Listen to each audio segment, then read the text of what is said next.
Can have Shabbos Young Israel, hope all are well and stay. So, as Rabbeinu the Chumash tells us, was a kivad pass. Speech was difficult for him. Speaking was difficult, perhaps a speech impediment of some type. And the Drashas Aran explains that this was by design. Hakadosh Baruch Hu could have fixed that. That's Hashem performed so many miracles in conjunction with Moshe Rabbeinu. Here too, if Hashem would have decided so, Moshe Rabbeinu could have been the great, most gifted orator ever. And yet, explains the Drashas Haran, that was not the case for a simple reason.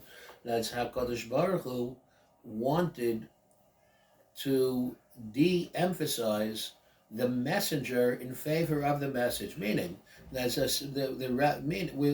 shouldn't be a situation in which Bnei Yisrael are gravitating towards Moshe Rabbeinu because he's such an engaging speaker, because he got 5 million followers.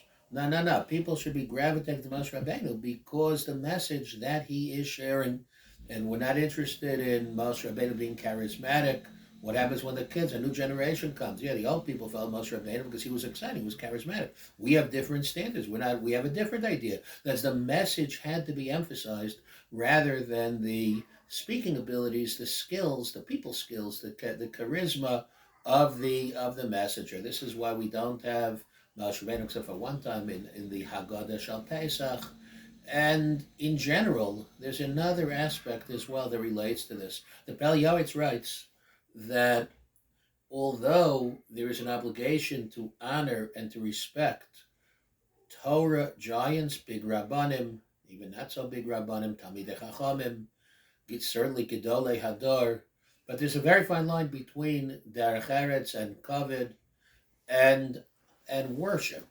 There's nobody supposed to be worshipped except HaKadosh Baruch Hu. And sometimes, says the Pel Yoetz, when we get carried away in our worship of Gedolim, so it affects the Adam Gadol, and Chas v'Shalom, his midos can be affected. Where even a great person at some point can become a little bit arrogant, can get to his head, and hence, says the Pel Yoetz, we don't worship even our Gedolim.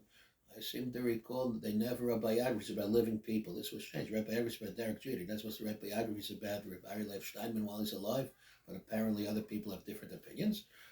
Baruch Hashem, it didn't affect Rav Steinman.